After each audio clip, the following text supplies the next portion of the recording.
Yo, what's up? This is Toru, and in a way, so are you. For those of you who don't know me, I'm a music producer, artist, and entrepreneur. I make music for that space between the dance floor and the bedroom, which has been streamed millions of times and been licensed by brands big and small, including companies like Apple. I believe that regardless of what you produce, whether it be music, art, physical goods, or even spreadsheets, you have a process, whether you know it or not. To explore this further, I created the ProducerHead Podcast. ProducerHead is a place to have conversations with other producers about their experience and process to share what works and what doesn't, to help each of us learn and improve our own processes along the way. Today's guest is Piklo, a producer, drummer, and art and creative director based in Southern California. As part of the Plack Panthers, he offers high-quality sample packs and music for the producer and appreciator alike. Here are a few of the topics we cover in this conversation: the influence of his experience as a visual designer on his music production, the importance of self-awareness, how to be a strong collaborator, how to offer products that are aligned with your artistic vision and goals, along with many others. All of Piklo's talent, knowledge, and accomplishments aside, this conversation really showcases his clarity. This is not an accident. Piklo has clearly done real work and reflection. In fact, in this conversation, he shares his beliefs around the importance of deepening the relationship you have with yourself and how it serves as a foundational piece of success, whatever that happens to be for you. All of that said, at the same time, Piklo is just a lighthearted, playful, funny dude. This conversation was a lot of fun, and I'm excited to share it with you. All right, here it is. Episode 2 of ProducerHead with Piklo starts now. What's up, everybody? This is Toru, and in a way, so are you. Welcome back to another episode of ProducerHead. Today, we have a very special guest on the show. In addition to being a producer, he is an art and creative director across industries, whether it be cannabis, streetwear, healthcare, CPG, etc. In his own words, his vision is to make cool shit, and I'm stoked to have him here to share the inner workings of his brain and creativity. Please welcome Piklo to the show. What's up, man? How are you? Peace. What's up, man? You gotta cue the crowd after that. Yeah, yeah, we gotta have the little blaxploitation black kids, the crowd of black kids. Yeah, we gotta find that sound. I like that. Yeah, a little Foley What's up, for bro? the chilling, man. Really excited to get into what we're gonna talk about today. Mm-hmm. And yeah, man, really grateful. Thank you for being here to share the time. And we'll just jump right into it, man.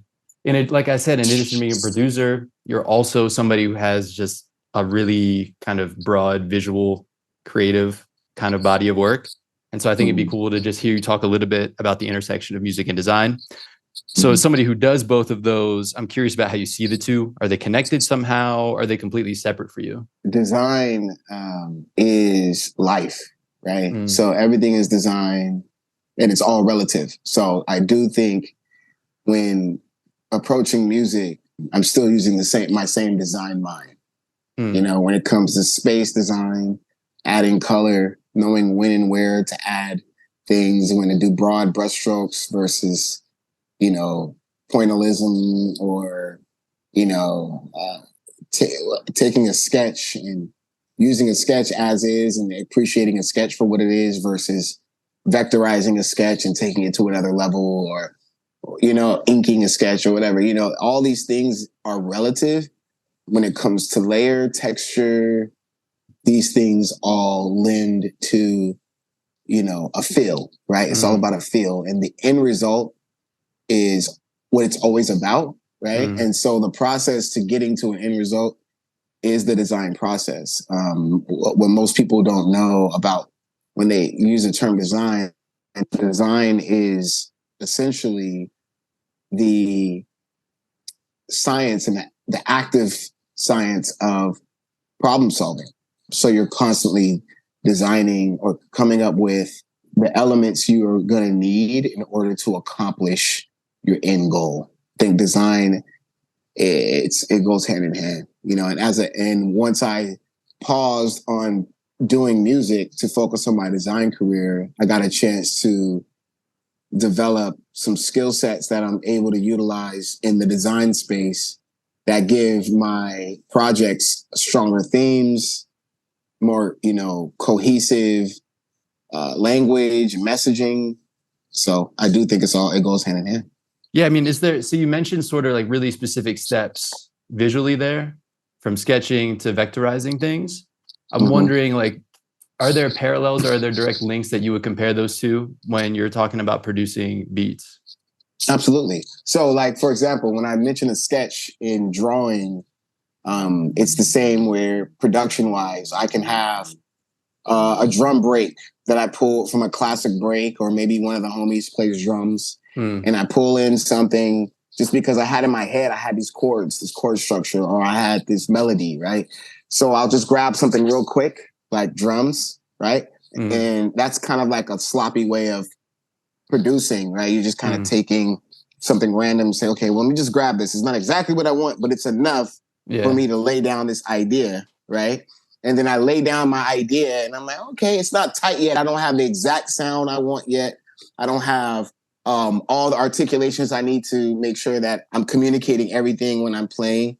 I haven't sequenced it out to make the harsh velocity version for the hook and then soft velocity version or low velocity version for the verses.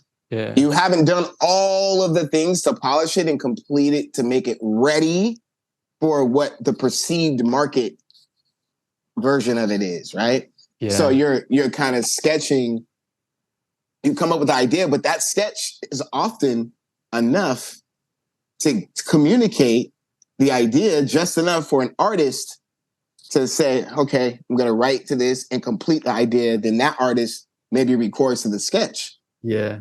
Then sends it back to you as a producer. And now you hear, oh, that's great. So right here, I'll have horns come in and da da da da. So it's kind of like the parallel is the sketch is just a rough, right? 15 minutes, 30 minutes to get the idea out. And then if you feel like, actually, I want to polish this up and take it all the way there. I want to see color in the sketch. I want to see hard lines, soft lines. I want to see the difference between the background and the foreground and the character. So let me start adding more. Let me add some texture to the background that makes it look out of focus. And then let me add some colors. You know what I mean? And you start incorporating elements to finish communicating the idea. And that's the difference between taking a sketch. You know, that's how I see how relative it is. Yeah. What do you see in your head while you're making music?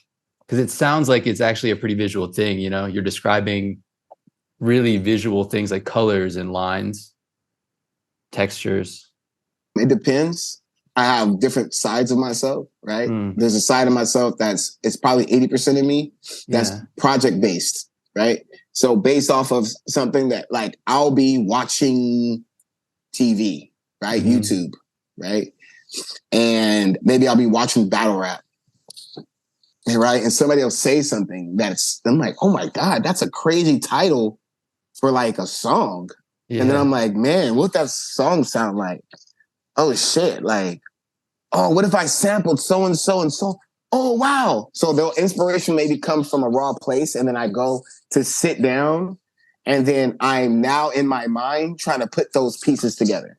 That's one way, right? Then you'll have a way where somebody will hit me up and most recently somebody was like, yo, I need a record that sounds like, what was it? It was like Bilal, Lucy Pearl, and one other artist. I forget what it was, but it was all in that same Soul Aquarian vibe, right? And I'm like, oh yeah, I could do that all day. So what did I do? I went to the elements, the colors. I'm like, oh, I'm gonna need a Rhodes. I'm gonna need a nice, sexy Rhodes. I'm gonna need some drums that Dilla would use. I'll take my kick from a record or one of my own kicks and muffle it. I'll take the top in and I'm designing based off of what I know you need, right? So like, oh, you want to be styled in a gown for the Grammys. Cool. You're probably going to want something that's bright, stand out, shimmery, so I'm going to pull from those elements that already exist. Yeah. Instead of trying to like recreate the wheel, right? So again, there's different approaches for different times. And I think for me, when it comes to like accomplishing something visual, what I have in my head is typically the target. And then I do whatever I can, and then I'm satisfied with whatever I get while shooting to that target. Yeah. I don't expect to make the exact record that they requested. You know what I'm saying? But I definitely know that if I pull some of these elements, I've accomplished kind of what the idea is. But like in my head, I definitely see color. I definitely see texture. I definitely see the space. And a lot of times what I'm envisioning is the listener's emotional reaction to what I'm putting together. When you go to create something, do you generally sit down with a feeling and then that session that follows is like expression of that feeling? Or are you have like a destination feeling in mind and you're trying to create something that's going to kind of bridge from where you are now to that space? Is it neither of those things? Is something else? Yeah, I think it's the latter. I think it's more about the the second thing you said, where I'm targeting, I'm aiming at something. It's been very rare in the past 2 years that I've sat down with a feeling and I just need to express myself. Right. You know what I mean? All the years that I wasn't doing music, all of my music was just a feeling. Yeah. You know, no target, no goal, just I want to like, let me fuck around. Yeah. And okay, this is doing something. Like, oh, this is not it. Let me move on. Oh, this is not it. Oh, this is it. You know, and so, but now it's super calculated. Like my time is like incrementally like, okay, I have 1.5 hours to practice drums today. Yeah. And then when I'm done practicing, I'm going to make a new loop. And then I'm going to, if I get a chance to make a beat and I'm inspired, then maybe I will. But for the most part, everything's been super strategic because my role in a lot of places right now and a lot of spaces right now is on an administrative level, management level. I low-key have kind of like a little publishing company developing right now, small label type thing going on based off of the people that are gravitating and doing work and how we're bringing work to the same goal. And it's interesting. So for me, I'm just more of a, you know, back office kind of guy. So like I show up to work all day, all night, and I'm grinding, you know. If I'm not making music, I'm developing the content to bring more attention to the previous project or the upcoming project. So yeah, I'm just different when it comes to that. Yeah. Well, right. It sounds like there's still a lot of time, like you work on your own things, but there's also a lot of service to projects of other people and collaboration. So I'm wondering if you can share, because I think there are a lot of producers out there that aspire to collaborate and to produce for other people. And inevitably that's going to require, you know, the ability to collaborate like in a literal sense, like when you're in the room with somebody or you're sharing things digitally or whatever. So I'm curious if you can share some of the gems that you have around what you've learned working with clients or, you know, or working kind of on the same side of the fence, if you want to think of it that way too. Yeah, I can't stress enough the importance of pre-qualifying your partnerships, pre-qualifying your customers, pre-qualifying your collaborations, because everything's a relationship. So one, you should be in a really healthy relationship with yourself, meaning like you should know your skill sets and your deficiencies. You should know your pluses, your minuses, your weaknesses and your greatnesses. You know what I'm saying? You should be aware of where you're trying to go. You should be self-aware that you will need mentorship in the places you have not been yet. And then that you are to provide mentorship in the places you've been in, right? These are all of these things are important because you won't be able to collaborate efficiently if you are not in alignment with if you're not clear about what you're coming to the table with, also the gaps that you need to fill in. Right?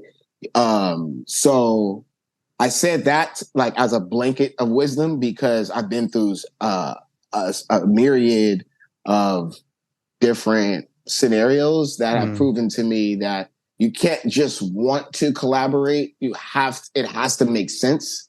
Everybody's got different personalities, right? And everybody's got different goals. In the hip hop space, hip hop was built off of ego.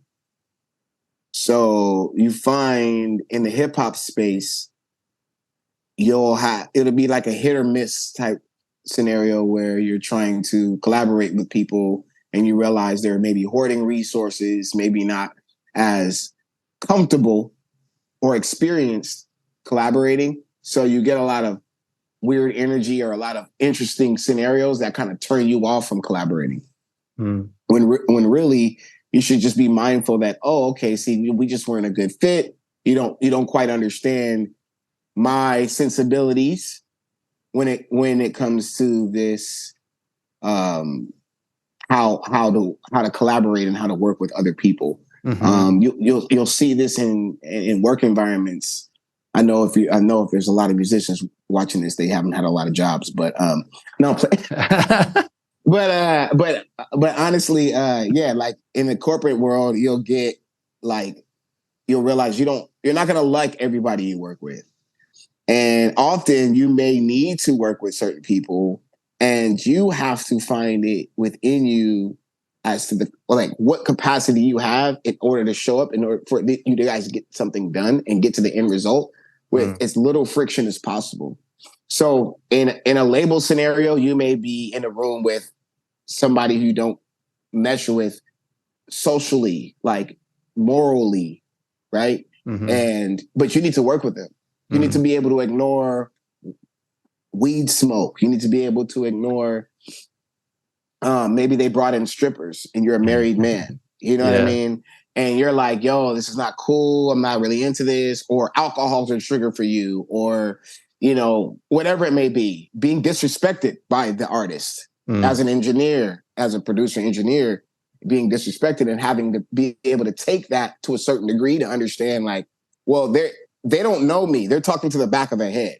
They're talking to a hand, and it's not personal. And learning these things about yourself and being able to kind of like find your boundaries and be comfortable with your boundaries being, infringed upon, because when working with other people, there's guaranteed to be an overlap of like some type of like difference in opinion.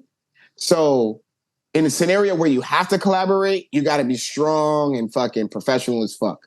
In an independent world, you shouldn't force collaborations because you create enemies. Emotions run wild in the music space because it's a creative space. Creativity in a creative environment, you're looking at the most sensitive creatures on the planet, the feelers of the world, the people who have to feel your pain and then communicate it to you in such a sensitive way that you are healed from that same pain that you expressed, right? So these are people who are going to be on edge, or going to be, they're unstable, they're emotionally immature, and this is the environment you're working with. So in order to be resilient in this space, you have to be aware that you're dealing with a lot of sensitivities, and you kind of like, you tread lightly, right?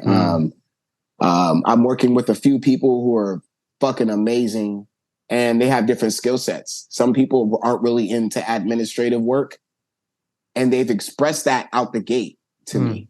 What that did for me is it allowed me to fill in the blanks for them and allow us to work together without the prerequisite. My prerequisite when I work with people is that their business is tight, they understand what they're doing, and they're clear, they're self-sufficient, all of these things, right?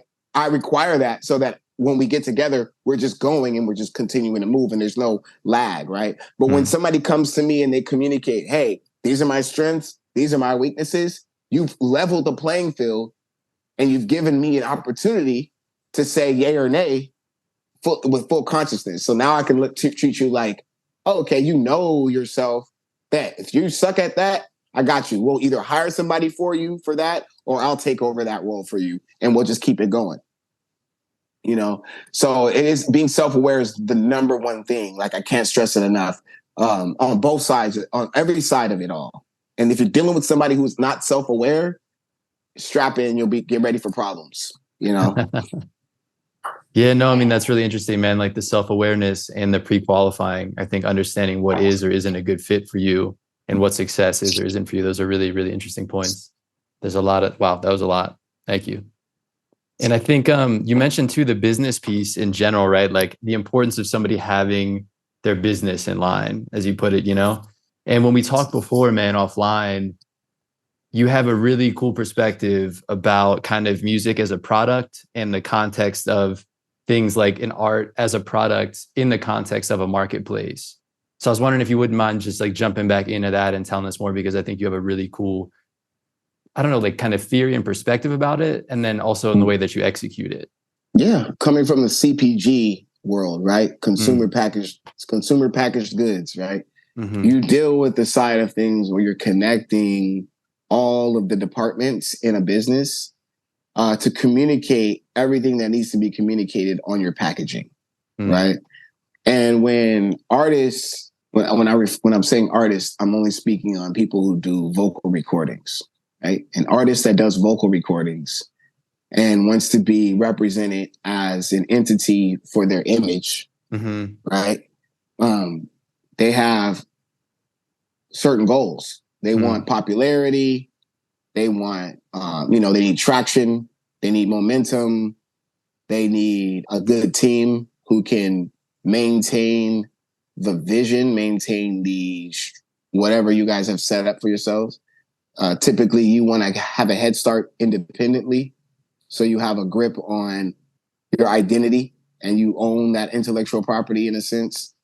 So relating to like consumer packaged goods and kind of like marketing things as a product, the industry people, the folks, the labels, they look at everything as this, right? They're looking at it like, okay, this is a product. Like, oh wait, coffee is hot today. Like, oh, coffee is a hot thing right now. Oh, really? Flavored coffee? Flavored coffee is a thing? Oh, shit. We need to put out a flavored coffee. And that's literally how the industry, because it's an industry, it comes with those rules that allow it to be replicated. And then we grow from what we've built off the replications, right? This is why industry, there's always been the complaint that, oh man, these industry guys, they just want another version of what's hot. They're just looking for another version of what's hot. They're not looking for the next thing because they can't afford to just pour money into the next thing. In business, it just makes sense to do what's been proven to work. And when you take risk, you're losing money. You're not guaranteed a return. You're almost guaranteed a return when you do something that's already been proven, right? So you as an artist, you're the product to a label. You as an artist, your product is almost, it can be almost anything. It can be, your voice, right? Like you can get hired to record your voice on other people's music. You can sell that product. You can say, oh, I am a vocal recorder. So now I'm going to take vocal recording and I'm going to package that on my website. Hey, if you want vocal recording, I have that available at $55 an hour. Boom. And then that's your price for vocal recording. I would suggest if you're watching this, you should probably be around $200 an hour, but that's at minimum 200, something like that. But like you package that. You don't treat it like, oh yeah, I do this and I do this and I do this. Like nobody respects you. Nobody respects you for doing all of the things that you do, and you do the things. You have to be able to package in those things individually, put a tag on them, and then you don't have to worry about people respecting it. You know what I'm saying? Like there's a certain level of respect that people have when they walk into a store full of products. And most of those products they love, but you don't just grab those products and walk out. You respect the system that there's a barcode on that and that's being accounted for. And if I want that, then I have to pay for that. You respect that system. You subconsciously respect it. You're not like, oh, does this have a price tag on it? No, it doesn't. Well, I'm gonna take it. You know what I'm saying? Yeah. But like the reality is, if you, as an artist, if you take everything that you have as a skill set and you find a way to package it, meaning like you give it a name, you give it a tagline, you know what I'm saying? You give it a theme, maybe color, texture, what it looks like to sell this product. You know what I'm saying? Are you selling this product by showing vocal examples of you in the studio? Are you selling this product by covering other vocalists, other artists from a different time? Are you selling it? How are you marketing this? How are you putting this on the market? How are you putting it on the shelf? How do people see that they can buy this? Then where is the point of sale? Do they buy it directly from your social? Do they buy it from your website? Can they buy it in both? Mm-hmm. You know, do they hit you directly? What is your system? So like treating everything as a product, like everything as a product and every person as a product, right? So yourself as an artist, if you have any skill sets, you can be a conglomerate in a sense. Like you can take all of those things and break them down, right? So you're selling vocal services now, boom. Let's say you make beats too. Cool, you make beats. So now that you make beats or you produce, right, and you do music, there's so many packages, so many different products now you can create with those tools. Making beats is not the thing. Making beats is a tool, right? You can now sell the product of movie producer. You do movie scores. You can sell the product of you being you do sync licensing for commercials. You do skit stuff. You do stuff for people who make content. Mm-hmm. You may do stuff for the dance floor. You may do stuff for all these different settings that you can find a way to use that skill set and that tool to package that into a different product. And the more products you have, like the reason why Pepsi, Cola, and Mars are the biggest companies, and you don't hear about people competing or fighting to compete for space with them, because they take a majority of the space on the shelf. Mm-hmm. You know what I'm saying? Like if you Google how many fucking companies Pepsi Cola bottles, they package all these other brands. You have 4 or 5 Coke products like in one sitting. You know what I mean? Like they've taken over whole restaurants. You get what I'm saying? So it's just kind of like, think about yourself as a company who has the machines to manufacture any type of product, to package any type of product. Now, pay attention to all the other companies who have all these machines that they can manufacture product and package product. And how much money are they making? Look at their pockets. Your pockets could be very similar if you're treating existence the way they're treating their existence. They have to hire the specialists in order for their departments to thrive and put products out and to keep products flying off the shelf. Yeah. You can do the same with less effort, just utilizing technology. You know what I'm saying? The way product is perceived in the market, how it's marketed, all these things is all the same thing, guys. It's all relative, is what I'm trying to say. How do you respond to the idea? Because I think if you're a producer and let's say maybe you're in a place where maybe you don't really offer products per se, right? Maybe you put music out and it's available to be listened to, but you haven't necessarily tried to create products and offer them directly to people who may be interested in them. And maybe you're somebody who actually feels like everything that you just described is maybe sort of takes the magic or like the romance out of art and music. What would how do you feel about that kind of response or reaction to your perspective? Yeah. That's good. That's good. For balance. Everybody has different goals and everybody's got a different, that's why I said earlier, I pointed out that I'm 80% project based.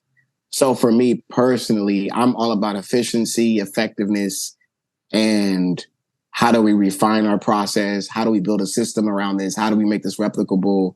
How do we make this, something that we can scalable, because that's the space I come from, right? I guarantee you, if you talk to a producer who's worked on like an assembly line at like a major car company for like 20 years, the way they think is going to be different than the way the producer who has always worked at the art store or the record store his whole life. You know, they're going to think differently. You know what I mean? And they're going to approach problem solving differently. So when somebody is saying like, oh, that takes the magic out, don't do it. Like if something's going to uninspire you, it's not for you. Anything that somebody's saying or doing, if it's turning you off, fucking ignore that shit. You know what I'm saying? Like all of our philosophies are ingrained in us and are delivered to us in downloads for survival, for our own survival. Because some of us are seeking money. Some of us are seeking peace of mind. Some of us are seeking both, you know, and depending on what you're seeking and what your taste level is, you're going to want certain things from life. Some people are excited to get to McDonald's at the end of their day. Some people are excited to get to a steak. And some people don't care if it's in McDonald's or steak, as long as they eat. So again, if it's going to uninspire you and it turns you off and you feel like it takes the magic away, this conversation is not for you. The conversation that I'm fucking spilling is more about how to be more effective and efficient in a space where you feel like you're just flailing your arms and treading the water, right? If you feel stuck or stagnant, then it's time to change the way you think about things to maybe become more efficient and feel like, oh man, I didn't realize I could just turn around and sell. I just made $200. I didn't even realize I could do that, you know, and that happens. It's happening to me in real time. I'm just now taking my business serious, just now starting to brand myself and implement all the things I already know about business, already know about design. I'm just now doing it. And in real time, I'm seeing fucking phenomenal results, you know? That's what's up. So again, if you're like, oh, nah, man, I'm doing it for fun and you're doing too much. It's too much, Eddie. It's not for you, bro. Like, keep having fun, bro. Keep having fun. Yeah, no, that's what's up. So I think to the point of, so what about somebody who maybe is in a place where they're like, all right, like I have this and I want to explore, but you just told me a lot, right? And so it's, how do I distill this a little bit if I'm somebody who's early stage? How do and I feel really disorganized in my mind and I don't know where to begin. How can I get more organized? And what can I focus on to kind of take those first steps so that I don't feel like I'm like flailing around? Take the thing that you're focusing on the most and package it. That's it.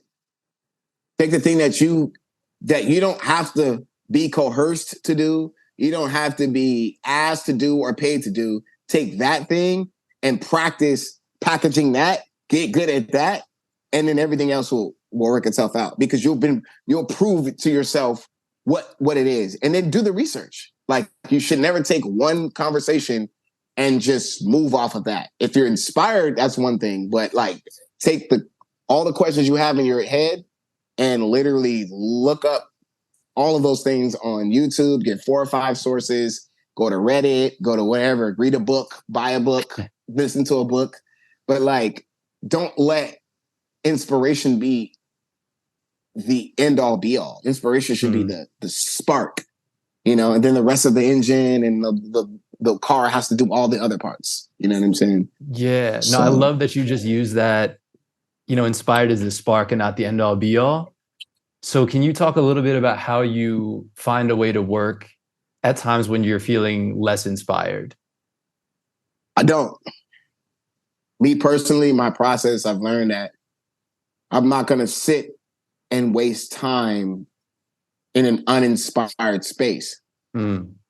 If I get a call that threw me off, if I get something that throws me off or whatever, I shut down. Interesting. Go. What else do I have on my agenda? I have a million things I need to be doing. Okay. So I get off of that, move on to the next thing. Same thing you've learned when you were taking tests in school. Don't stay stuck on a problem too long. Move on, finish the rest of the test, double back. By then, you might have the insight you need to come back and answer this question. Man, that's beautiful. I love that. Yeah. And that's, I think, maybe one of those kind of things that, because I feel like in my experience, maybe, I don't know if I would have said it quite as well, but I think I've had that experience, like I have multiple things that I'm working on. And I think sometimes I still fall into it, but in the past, I think I've done things like, no, like I'm stubborn and I'm just going to keep grinding on this one thing until it's done. But I think everything, myself and that thing that I'm working on, suffers, as a result of just not being like, it's just not the right time. Go work on something else. Come back with a fresher head or perspective on it, and a little bit of space. And that can really change a lot. So what you just said, that really hits for me, man. I really feel like I experienced that. Yeah, otherwise it's forced. Yeah, man. It's also discouraging because you're practicing being discouraged.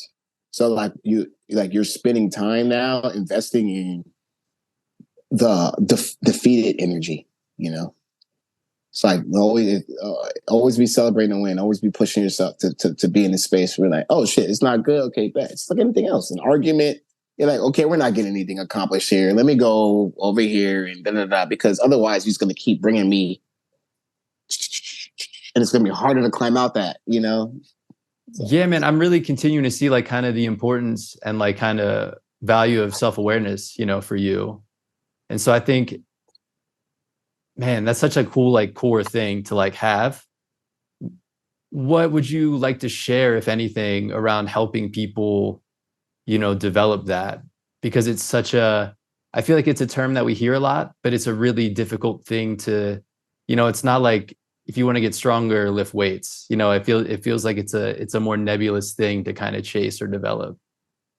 I mean, if you wanted to be philosophical, you could totally use the weightlifting thing as a concept, right? We all have target goals for our bodies, right? You may want to like, oh man, I want to be fucking buff. You don't just run to the fucking gym and go pick up the heaviest weights you can and just push yourself to break your arms off and shit that's not how you do it. It takes practice.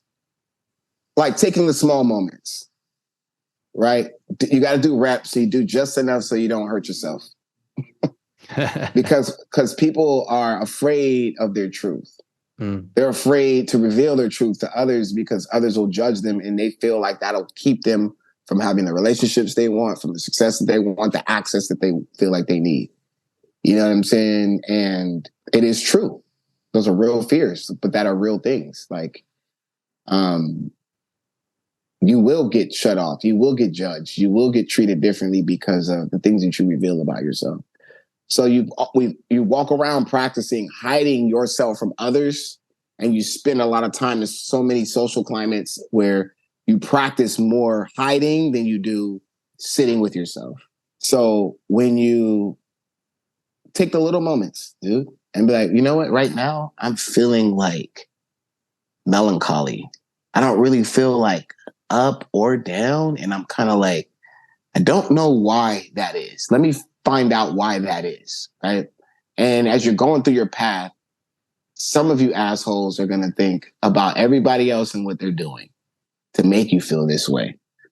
But the reality is, if you don't walk yourself through this path, and you should practice getting fast at this, but walk yourself all the way back to yourself. Keep walking until you find yourself again and realize where you went wrong in your decision-making, in your lack of discipline, in your over-disciplined reality, in your, you know what I'm saying? Like, whatever it may be, you have to be able to walk yourself back to where you went wrong. And the more you practice that, the stronger you'll be at self-awareness, because that's all it really is. You could say, damn, I went to this event where I know my enemies were going to be at. And this guy tried to challenge me, and I kind of like, fuck. Like, I could be like, oh, this guy shouldn't have challenged me. But then I have to think about, man, did I bring myself around my enemies? Did I just bring myself around these guys who don't like me? And they're going to be like, they're going to be some kind of way. If you do anything that it's like, how do I explain it? You have to be able to take onus and practice taking ownership over everything. Yeah.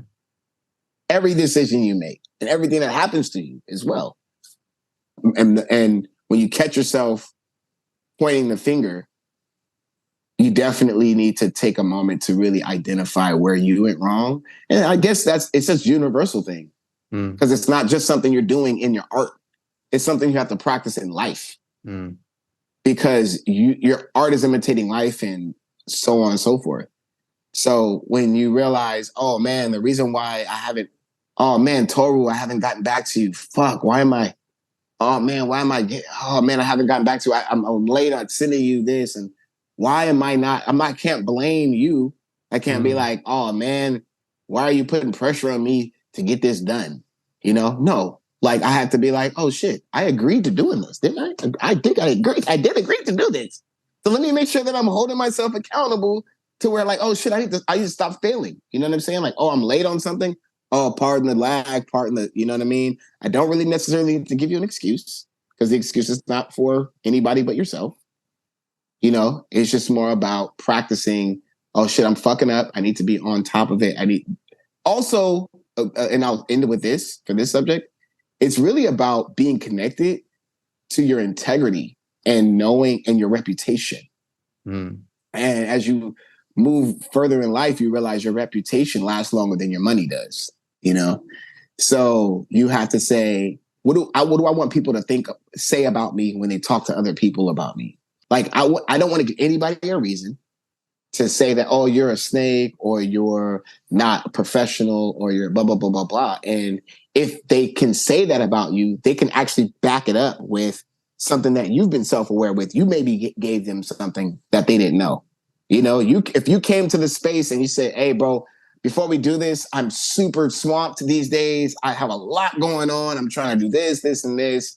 And I may be a little loose with the communication. My correspondence may be a little laggy, bro. So forgive me ahead of time.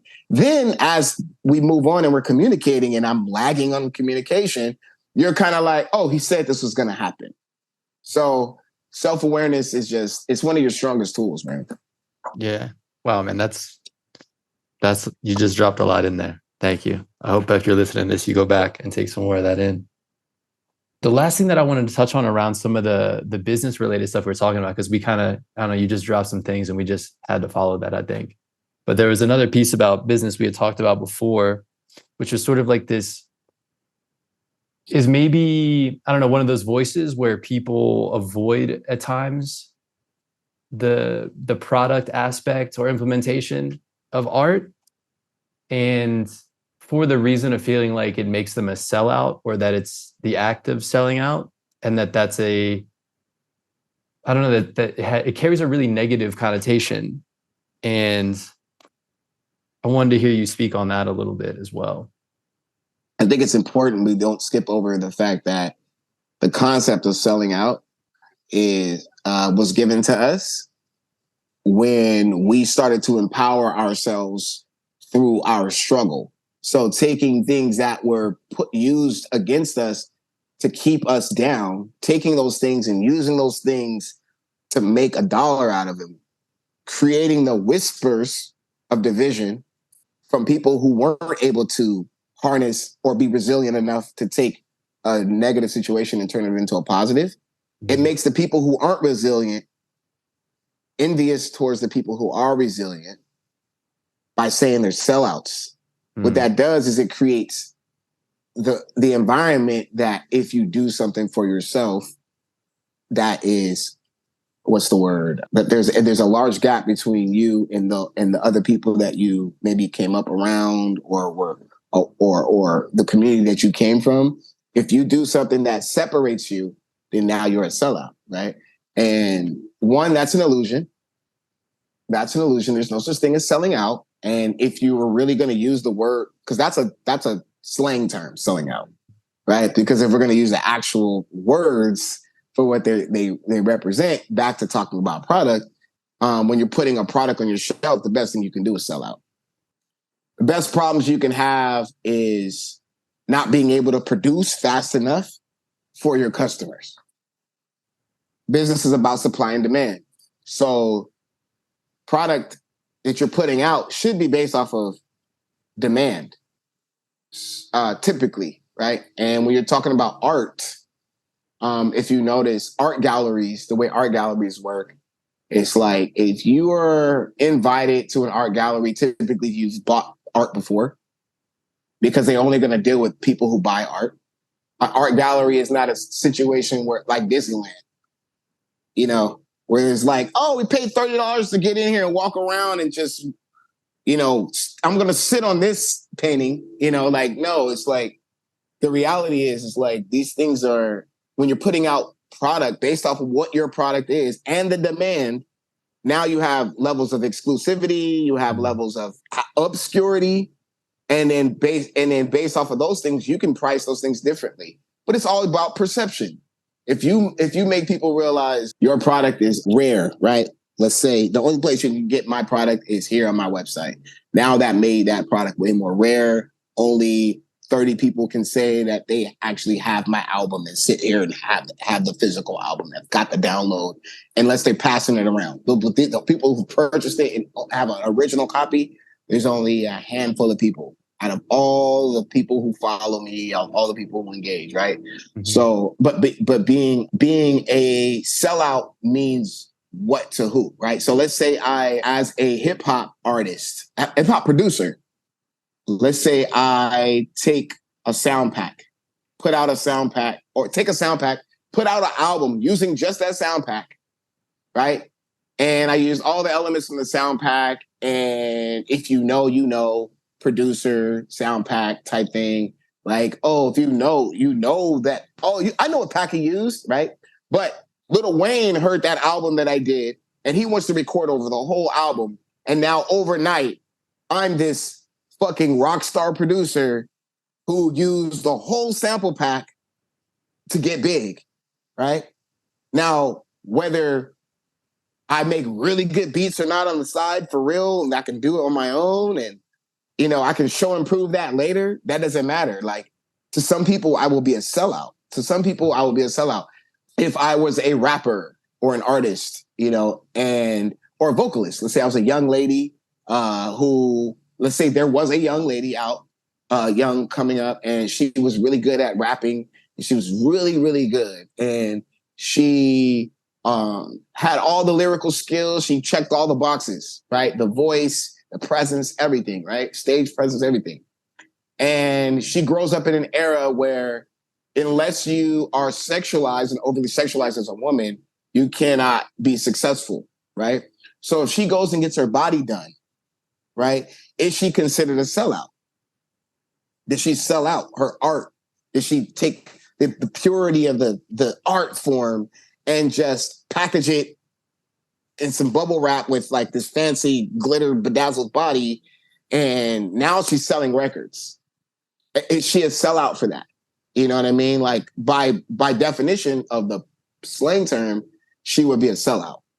But by culturally based off of this day and age in this era, she's just being a smart businesswoman by doing what it takes to enter the market and hit the margins that her goals are, right? So it's tricky. It's all perspective. It's all perception thing. It's all like that and all what you want individually. But when it comes to selling out, like me personally, I think that once you get into the business of making money, the goal is to sell out.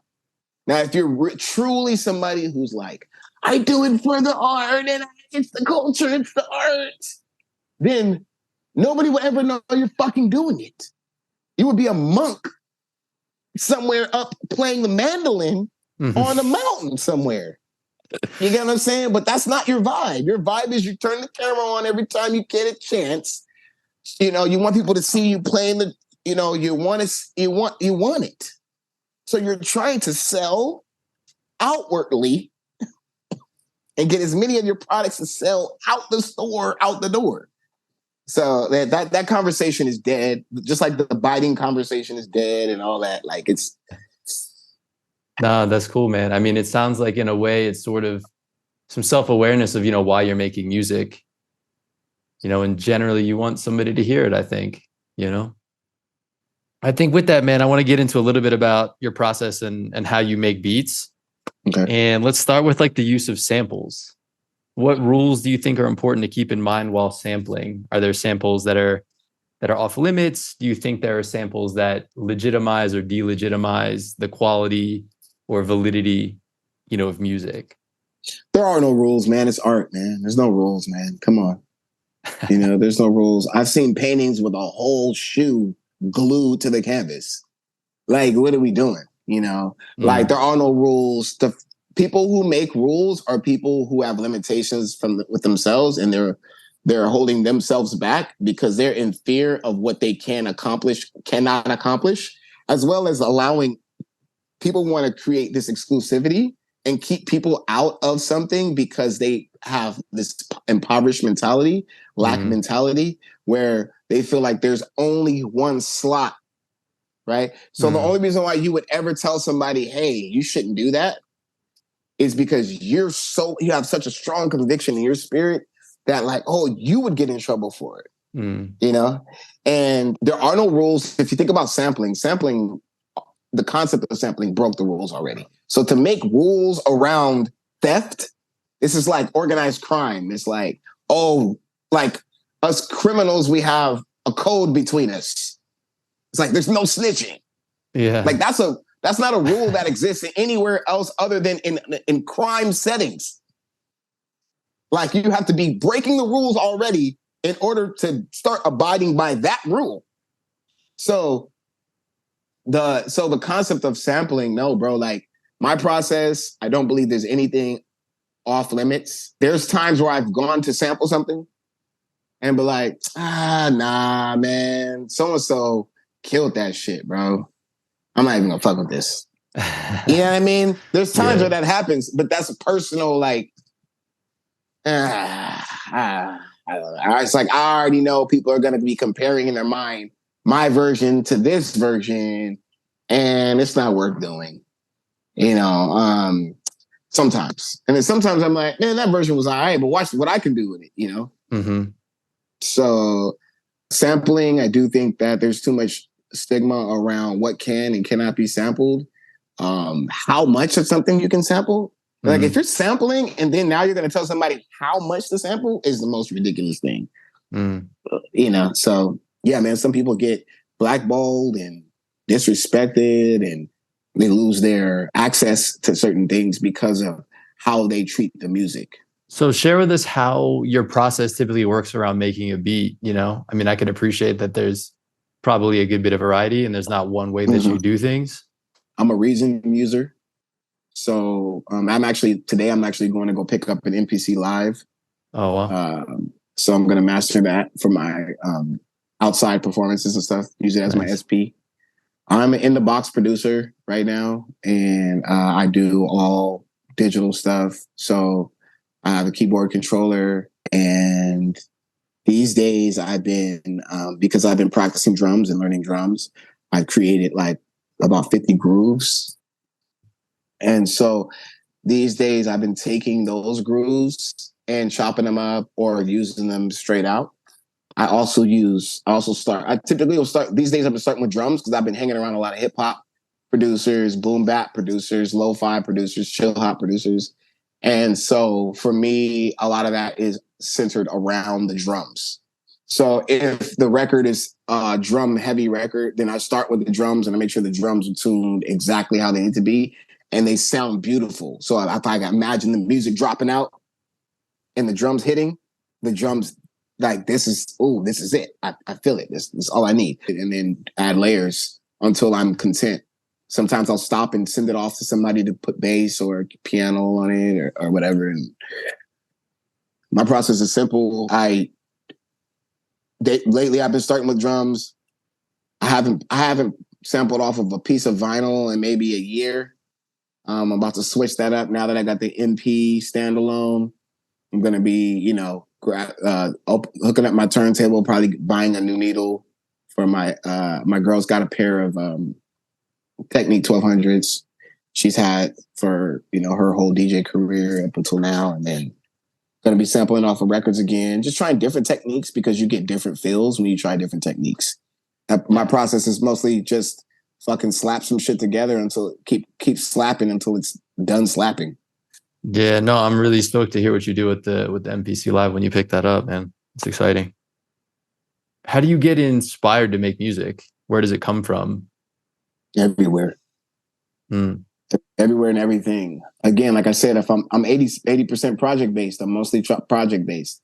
So I have an ongoing list of projects that are going on. I have a compilation album where we're putting vocalists over beats. I have 3 or 4 sound packs being built in different styles. I'm also managing and looking over other people's projects, right? So as I'm taking my inspiration breaks, right, Yeah. where I don't have inspiration, I'm like, okay, it's time to go replenish and rebuild. Let's get on the phone, let's talk business, or let me go absorb some media, and see what's popping and see what's new and see what's going on, and or feed myself through somebody else's creativity through movies or whatever it may be, right? And then I'll get a spark, like, oh shit, that would be crazy because I'm always making the connections. So I was like, oh man, what if we did a skit where we brought this from here to there and oh, that would be crazy. And we could take that vocal, or like my girl be sitting next to me, she'll be like going through Reels or TikTok. I'm like, what was that? I'm like, send that to me. So she'll send it to me. Then I'll send it to the group. You know what I mean? And then they'll be inspired by something. Oh, this is what you sent me earlier. And then that'll inspire me. So there's so many different ways. And it's just about, pulling from everything in life. You know what I mean? Are there any musical influences that you feel like you want to highlight or share that have kind of gone in to help you developing, the sound that you have? I'll say the whole Soul Aquarium movement, the whole Uma, Dilla Quest, D'Angelo, Q-Tip, Raphael Sadiq, because I was raised on jazz. Mm. So I wasn't, so by me, when I knew I was going to be trying to say, hey, Dad, listen to this. All hip hop is not bad. Because I was trying to prove the point.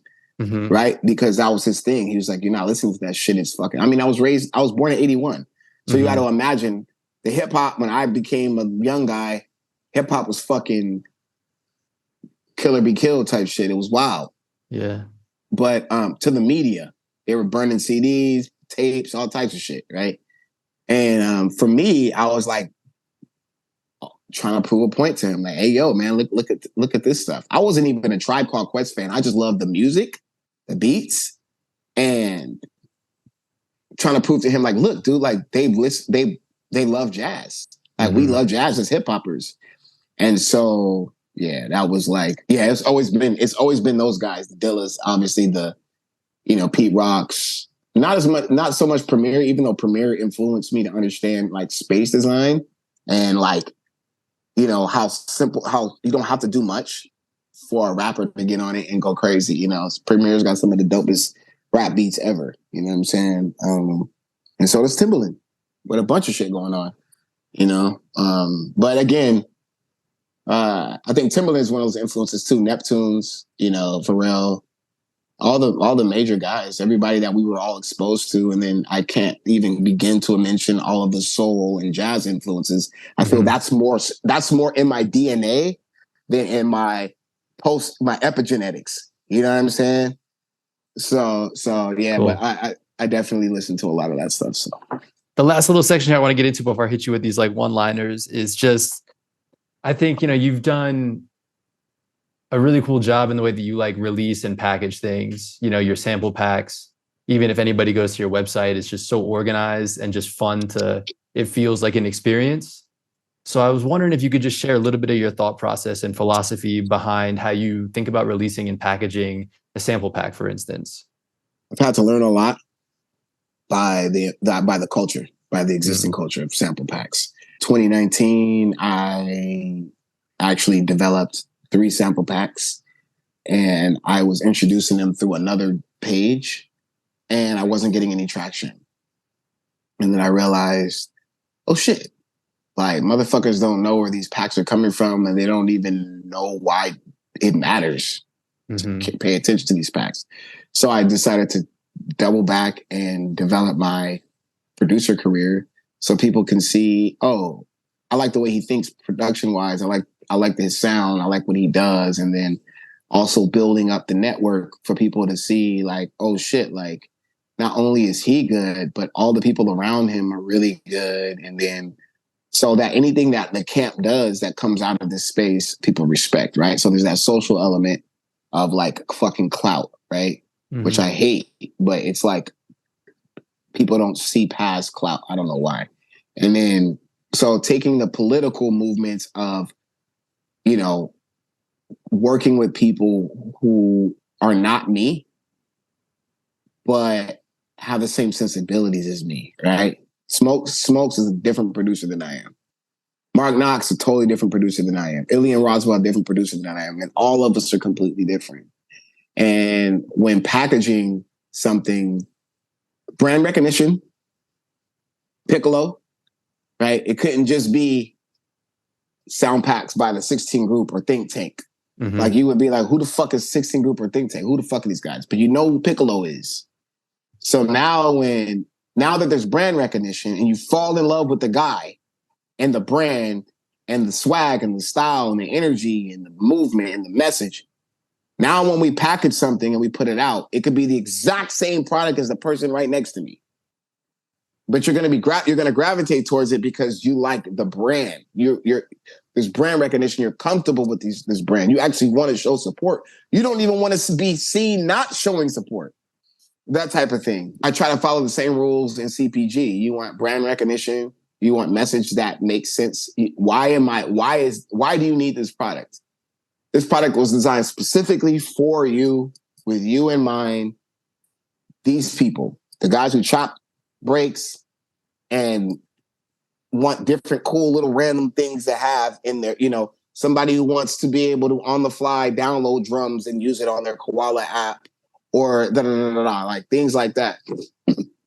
Finding your target and then attacking them, doing ad spins. I did very small ad spins. So again, bro, like when packaging something, you just kind of think of all the elements that a company would think of, right? We got to figure out point of sale. We got to figure out how they get it, the quality of it. I'm still working on advertising stuff for it to be able to communicate how to use these things. So I'm still in the middle of putting together the content to promote this, right?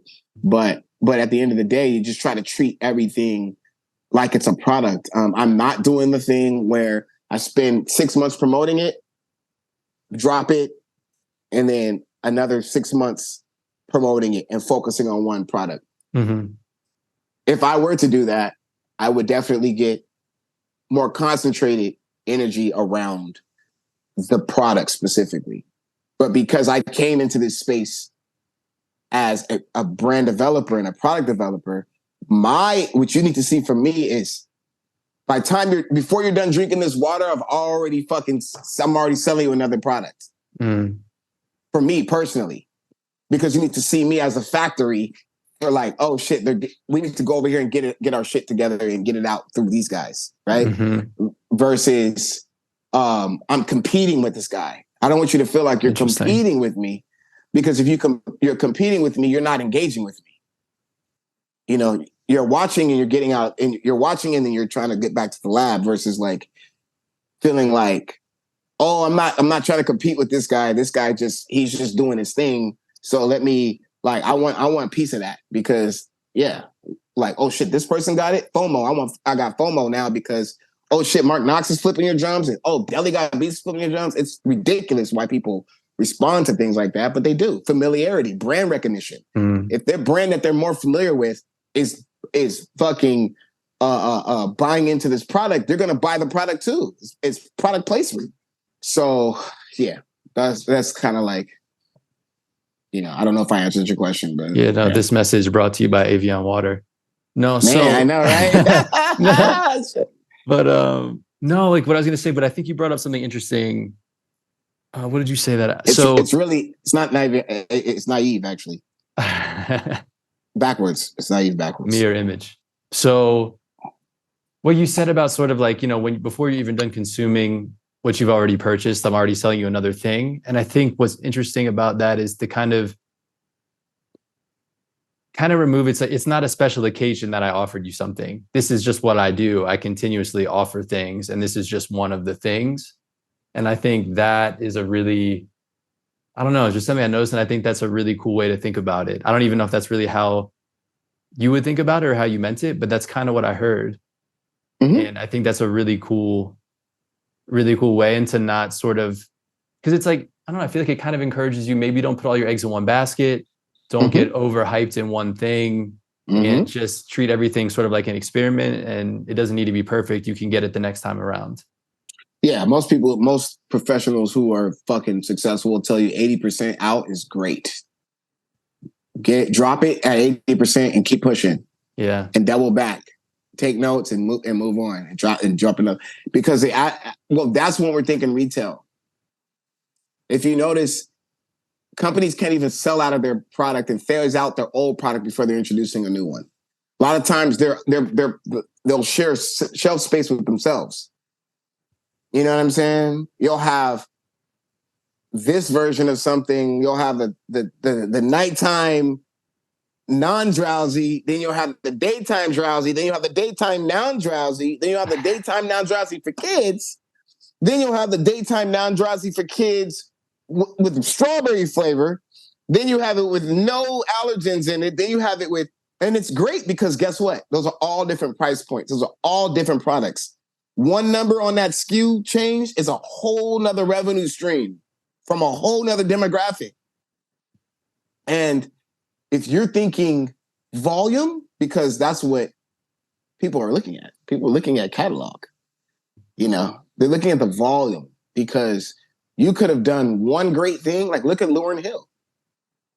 Why is Lauryn Hill not mentioned why is she's like great for one thing that she did at one time? And it was so great and so impactful that it's like, oh, Lauryn Hill, you know? But at the end of the day, when you're looking at business and you're looking at the numbers on the back end, she can only make so much fucking residual income from the one thing that she did. Now, has she done 4 more things just like that? You get what I'm saying? Or found a way to market what she wants to do. Like, let's say she hates the music business. She opened up a fucking music school. Maybe she opened up she did something outside, whatever. But the idea is to not put your eggs in one basket, like you said, and treating everything like an experiment, like you said, because it technically is. Now, I don't encourage people to, if you were inspired or you got the message to take this one thing and stretch it out as long as you can, that's what you're supposed to do. Because you can be successful in a different way doing it that way. There's success in every path. You know what I'm saying? It's just that what I choose to do because of what I'm trying to accomplish. I don't want to communicate. I don't want to be looked at as just another producer. I want to be looked at as the art director, creative director, administrative support, the publisher, the record label, whatever, as things move forward, because I'm more comfortable providing a service to many than to pouring only into myself and then trying to compete with the rest. That's not my vibe. Yeah. Yeah, man, yeah, I love the way that you think about this stuff, man. I really appreciate you sharing it. Is there anything you want to share in terms of projects that you have kind of coming up? Working on the Plack Panther compilation album. This will be the first official Plack Panther release that won't be dominated with the name Piklo, right? So it'll be the first release that has a complete, I won't say that because New Mecca is probably the first release that I'm playing maybe 40% role on the whole album compared to everybody else's on there, you know? But I did a lot of the putting it all together. So I just dropped New Mecca, which has Mark Knox, Deli Got Beats, Keys the Mogul, Donnell Smokes, Ilian Roswell, Obey, Critical, Stolen Drums, who mixed it and has drums on there. It's a great album. You can get all of my projects and all of my works at thenamic.com. But in the future, we're working on getting this compilation album together that will be the first time we consolidate and display our ability to create songs and themes that are cohesive in a project that feels like you can listen to it from beginning to end, and it's a movie. Like how the 90s records used to be, 90s hip hop records used to be. It felt like, a movie, reminiscent of the Busta Rhymes early Busta Rhymes albums, reminiscent of some De La albums, but just more artistic and just again showing the industry that you can put the art first and win, right? So recently, Robert Glasper, I'm now dating this interview. Recently, Robert Glasper won a Grammy for the best R&B album over Chris Brown.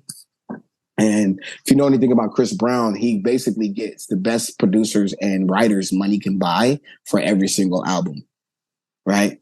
And they shook up the industry with Robert Glasper winning that album, being a guy who was known as a jazz guy, because the new committee for the Grammys now are people who respect good music. So in an era where good music is now going to be receiving the highest levels of praise that we've always complained about, everything under that is up for grabs as well, whether people recognize that or not. So continuing to stay focused on putting out good quality music, developing my piano playing skills, my guitar, my bass, my drums, making sure that I can stand on like my musicianship as well as my ability to arrange. Those are things you can look forward to from Piklo, bringing a lot more of these legendary creatives to the forefront with a way better packaged presence. You're going to be seeing that.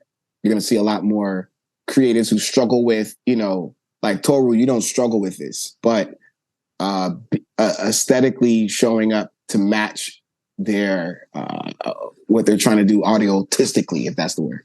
You know what I'm saying? So like you've found your voice visually and musically, and you're just staying consistent with putting out content. This is not something you wouldn't necessarily need my services, right? On the front end, right? It may be a vibe where because we kind of have the same sensibilities, we could just build and talk behind closed doors. And I do offer consulting for creatives as well. But only thing you'll be seeing from me or anything I'm around is just better packaging, better presentation, more creative ideas for shows, for events, for bringing the producer communities together. I have something really big I got coming up, but this ain't the interview to talk about that yet, because we're in the baby stages. And if I put it out there, I think others will try to race us to the idea. But yeah, man, I got some cool shit coming, man. And always some cool shit. That's all we're about, is just cool shit. And if we can't get paid to do cool shit, we'll continue to fund our own selves doing cool shit, because cool shit is the priority. Yeah, that's what's up, man. And man, I appreciate the kind words. The compliment is not lost on me, man. So thank you. And we're all looking forward to the projects coming, man. And so with that, let's get into these last little kind of one-hit things. Feel free to give me one word or as many as you want. Your go-to sound or instrument in the studio. Fender Rhodes. Boom. Go-to plugin. Arcade. Favorite piece of gear. Physical. MPC 62. Oh. 3 producers you think everybody could benefit from listening to and you can't use Dilla or Madlib. Producers people would benefit listening to.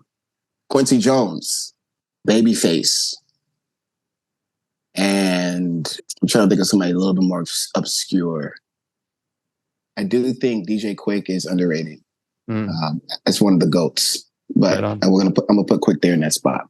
That's what's up. 3 favorite albums. Like Water for Chocolate, Songs of the Key of Life, and Busta Rhymes, The Coming. Someone else you think I should talk to on this podcast? Mark Knox, Stolen Drums, Illian Roswell, Donnell Smokes. Favorite movie? It's a cross. It's a toss up between Revolver. I've never seen that. Woo! With Jason Statham. It's an early Guy Ritchie. Oh, really? Yeah, I have to check that. I've never seen that. Revolver, one of the best movies ever. And The Game. Wow, the Michael Douglas? Yes. Yeah, I recently watched that. Yeah, I love that. Really? Yeah. Oh, wow, you recently watched that? I saw it when I was a kid, you know what I mean? And I kind of already knew how it ended. So, I mean, I won't spoil in case anybody listening to this has already seen it. So I already knew how it ended because I had seen it as a kid, but, you know, I mean, I was so young. So I watched it again, like, man, this was just a few months ago. I rewatched the whole thing. Yeah, it's a cool movie. And the last thing, man, if you were to do one thing that would break the internet, what would it be? It's a good thing I'm not using that first thought. If I would do one thing to break the internet, it would be walking at and smacking Will Smith while he's giving an apology for smacking Chris Rock. How did you? Oh my God, that's amazing. What the fuck? No. Oh my God, man.